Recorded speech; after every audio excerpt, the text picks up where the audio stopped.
Caim não era ateu. E essa é a parte mais assustadora da história. Caim cria em Deus. Caim sabia que Deus existia. Caim oferecia culto a Deus. Caim tinha altar. Caim ouvia a voz de Deus. E mesmo assim, Caim matou o próprio irmão. Então talvez o maior perigo espiritual não seja estar longe da religião. Talvez o maior perigo seja estar perto do altar, mas longe de Deus. Guarde essa frase porque daqui a pouco ela vai pesar. A frase é: nem todo mundo que entrega alguma coisa para Deus entregou o coração. A Bíblia não começa mostrando apenas a origem do mundo. Ela começa mostrando a origem da ferida humana. Adão e Eva caem no Éden, o pecado entra, a vergonha nasce, a culpa aparece, o medo entra na relação do homem com Deus e logo depois a Bíblia apresenta os primeiros filhos desse casal, Caim e Abel. Um trabalhava com a terra, o outro cuidava de ovelhas. Até aqui tudo parece normal, mas Gênesis 4 mostra uma das cenas mais profundas de toda a Bíblia. Caim traz uma oferta ao Senhor e Abel também traz uma oferta ao Senhor. Os dois se aproximam de Deus, os dois têm uma expressão de culto, os dois aparecem diante do altar, mas Deus se agrada da oferta de Abel, mas não se agrada da oferta de Caim. E aqui começa a primeira grande pergunta: por que Deus aceitou Abel e rejeitou a Caim? Será que Deus preferia ovelhas a frutos da terra? Ou será que o problema era o tipo de oferta? Ou ainda, será que era uma questão de ritual? A Bíblia não dá todos os detalhes em Gênesis, mas deixa pistas. Já quase no final das Escrituras, precisamente no livro de Hebreus, no capítulo 11, diz que Abel ofereceu a Deus o sacrifício mais excelente pela fé. Já na primeira carta de João, no capítulo 3, diz que Caim matou Abel porque as suas obras eram más e a do seu irmão Abel eram justas. Então dá para dizer que o problema não era apenas o que estava sobre o altar. O problema era o que estava dentro do coração. E aqui está a primeira verdade que muita gente não quer ouvir. É que Deus não se impressiona com uma oferta bonita quando o coração está torto. Deus não é enganado pela liturgia. Deus não é comprado por presença em culto. Deus não é manipulado por aparência espiritual. Caim levou alguma coisa para Deus, mas Abel levou algo de si. Existe uma diferença entre entregar algo religioso e se entregar em fé. Existe diferença entre cumprir uma obrigação e adorar com temor. Existe uma diferença entre estar perto do altar e estar rendido ao Deus do altar. E agora preste atenção porque o texto fica ainda mais profundo. Quando Caim percebeu que Abel foi aceito, a Bíblia diz que Caim ficou irado e o seu rosto descaiu. Olhe para isso. Caim não fica quebrantado. Caim não pergunta: Senhor, o que há de errado em mim? Caim não se humilha. Caim não se arrepende. Caim se compara. E a comparação é uma das portas mais silenciosas por onde o pecado entra. Caim não olhou para dentro. Caim olhou para Abel. Esse é o perigo. Quando Deus encontra algo errado em nós, a nossa primeira reação é encontrar alguém para culpar. Frases do tipo: por que ele foi aceito? Por que ela recebeu? Por que Deus abriu uma porta para ele e para mim não? Por que comigo é diferente? Por que a vida dele parece andar e a minha não? E antes que a inveja vire violência, ela vira tristeza no semblante. O rosto de Caim caiu antes da sua mão se levantar contra seu irmão. Isso é muito sério, porque muitas quedas começam assim. Primeiro o semblante muda, depois a alma azeda, depois o coração endurece, depois a mente justifica, depois a pessoa faz o que jurava que nunca iria fazer. Mas aqui vem uma das partes mais belas e mais assustadoras da história. Deus fala com Caim antes do crime. Deus não espera Abel morrer para confrontar Caim. Deus chega antes e Deus pergunta: por que estás irado, Caim? E por que descaiu o teu semblante? Perceba, Deus sabia a resposta. Deus não estava procurando informação. Deus estava oferecendo uma oportunidade de consciência. É como se Deus estivesse dizendo: Caim, olha para você. Antes de olhar para o seu irmão, olhe para dentro. Antes de derramar sangue, perceba o que está acontecendo no seu coração. Então Deus diz uma frase terrível: o pecado jaz à porta, Caim. O seu desejo será contra ti, mas a ti cumpre dominá-lo. Em outras palavras, Caim, ainda não aconteceu, ainda dá tempo. O pecado está na porta, mas ainda não entrou. Ele quer dominar você, mas você precisa dominá-lo. Isso muda tudo. Porque Caim não matou Abel simplesmente porque perdeu o controle. Caim foi avisado. Caim ouviu Deus. Caim teve chance. Caim recebeu uma porta de escape e mesmo assim escolheu o caminho do ódio. Guarde isso, nem toda queda acontece por falta de aviso. Algumas acontecem por desprezo ao aviso. Deus avisou antes, a consciência avisou antes, o rosto avisou antes, a raiva avisou antes, o incômodo avisou antes, a comparação avisou antes, o silêncio interior avisou antes, mas Caim preferiu alimentar um monstro. E aqui entra uma verdade dura. O pecado que você não confronta no coração, um dia vai pedir espaço nas suas atitudes. Primeiro ele fica à porta, depois ele entra, depois ele se senta, depois ele manda, depois ele destrói. Foi assim com Caim. Caim poderia ter tratado a inveja, mas ele preferiu tratar Abel como inimigo. Ele poderia ter se arrependido, mas preferiu se vingar. Ele poderia ter corrigido a oferta, mas preferiu eliminar o irmão. E talvez essa seja uma das maiores tragédias humanas. Tem gente que prefere destruir quem foi aceito em vez de permitir que Deus transforme aquilo que foi rejeitado. Caim não suportou ver Abel aprovado. Abel não tinha feito nada contra Caim. Esse é o ponto.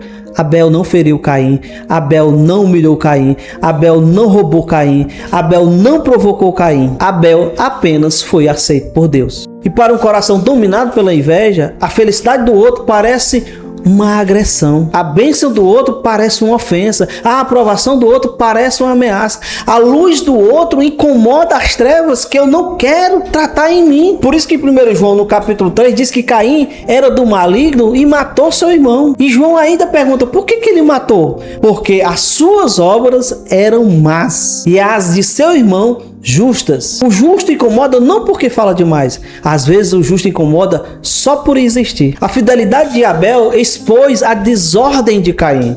E tem gente que chama de perseguição aquilo que na verdade é confronto da própria consciência. Tem gente que diz, eu não vou com a cara dele, ou eu não vou com a cara dela. Mas no fundo o problema não é a cara dele ou a cara dela. É o espelho que ele se tornou. Abel era um espelho e Caim não quis ser transformado diante do espelho. Caim preferiu quebrar o espelho. Essa é uma palavra para muita gente, porque ainda hoje existem pessoas que frequentam ambientes religiosos, cantam, ofertam, falam de Deus, postam versículos na rede social, defendem doutrinas, mas não suportam ver o irmão crescer. Não suportam ver alguém sendo usado, não suportam ver alguém sendo reconhecido, não suportam ver alguém sendo curado, não suportam ver alguém recebendo aquilo que elas mesmo desejavam. E aí o coração começa a criar histórias. Ele só quer aparecer. Essa aí se acha muito espiritual. Isso aí é só uma fase, já passa. Quero ver até quando vai durar isso aí.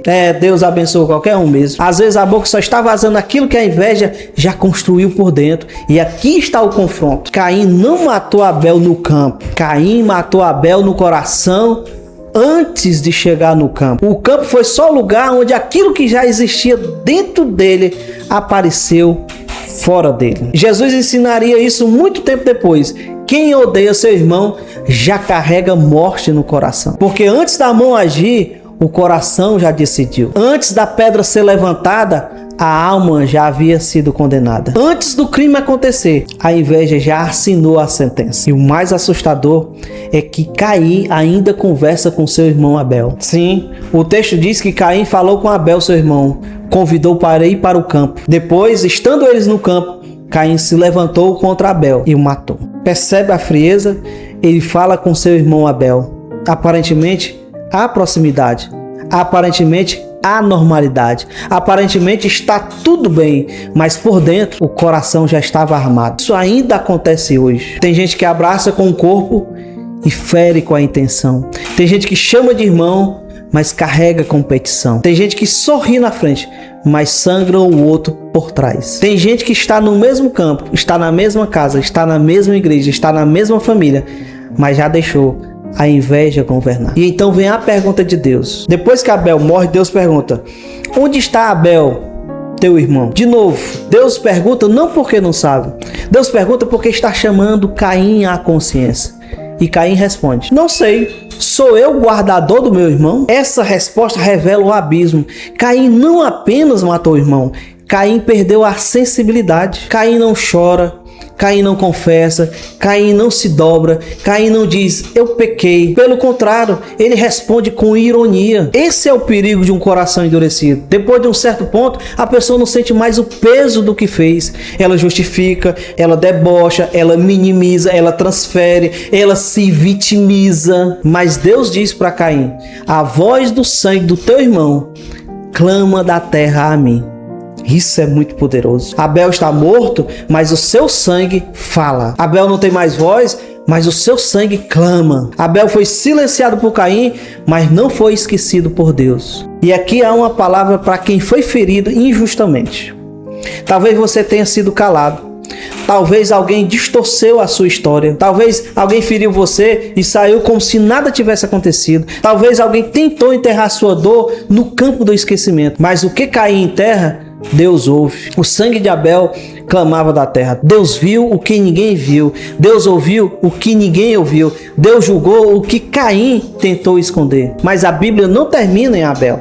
Hebreus capítulo 12 diz que o sangue de Jesus fala melhor do que o sangue de Abel. O sangue de Abel clamava por justiça, mas o sangue de Cristo anuncia redenção. O sangue de Abel expõe a culpa humana, mas o sangue de Cristo oferece perdão ao culpado arrependido. O sangue de Abel denuncia o assassino.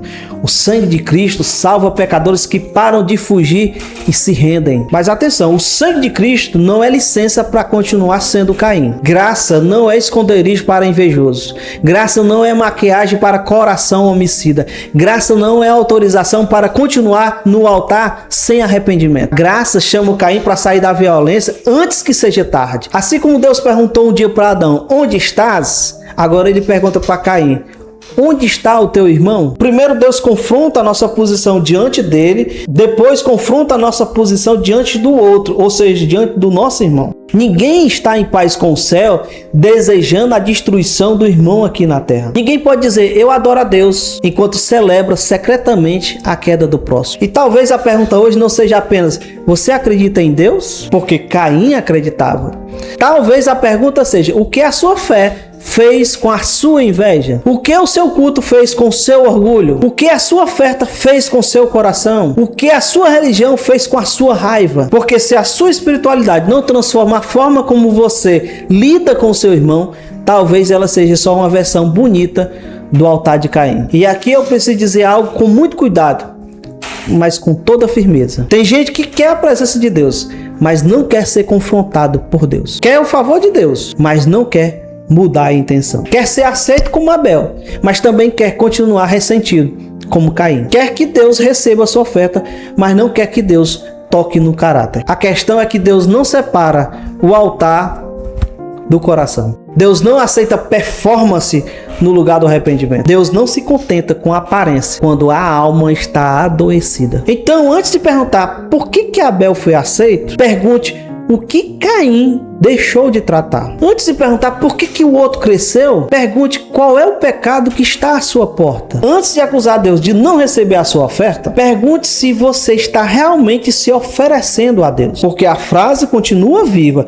o pecado jaz à porta. Ele não chega gritando, ele chega sugerindo, ele chega comparando, ele chega ferindo o semblante, ele chega dizendo, você foi injustiçado, ele chega dizendo, você merece mais, ele chega dizendo, o problema é Abel, mas o problema não era Abel, o problema era Caim. E essa é a parte que dói, porque é mais fácil apontar para Abel do que encarar o Caim dentro de nós. É mais fácil dizer ninguém me valoriza do que perguntar por que eu não suporto ver o outro sendo valorizado. É mais fácil dizer por que Deus esqueceu de mim do que perguntar por que Deus está tentando corrigir em mim. É mais fácil matar o irmão com palavras, com crítica, com ironia, com desprezo, do que deixar Deus matar a inveja dentro do meu coração. Então hoje, antes de comentar sobre alguém, pare. Antes de diminuir alguém, pare. Antes de chamar exagero aquilo que Deus está fazendo na vida do outro, pare. Antes de transformar dor em veneno,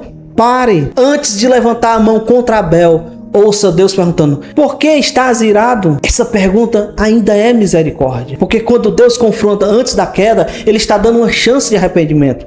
Caim ignorou, mas você não precisa ignorar. Então se essa palavra encontrou você, não fuja para a desculpa de Caim. Não diga, Sou eu o guardador do meu irmão? Diga, Senhor, sou eu. O problema não é Abel. O problema é o que eu deixei crescer dentro de mim. Porque o altar que Deus procura não é feito de pedra, não é feito de madeira, não é feito de oferta. O altar que Deus procura é um coração quebrantado. E um coração quebrantado não mata o irmão. Um coração quebrantado se arrepende antes que o pecado entre pela porta. Eu te peço que você compartilhe esse vídeo nos seus grupos de WhatsApp. Talvez alguém precise ouvir isso antes que a inveja vire destruição.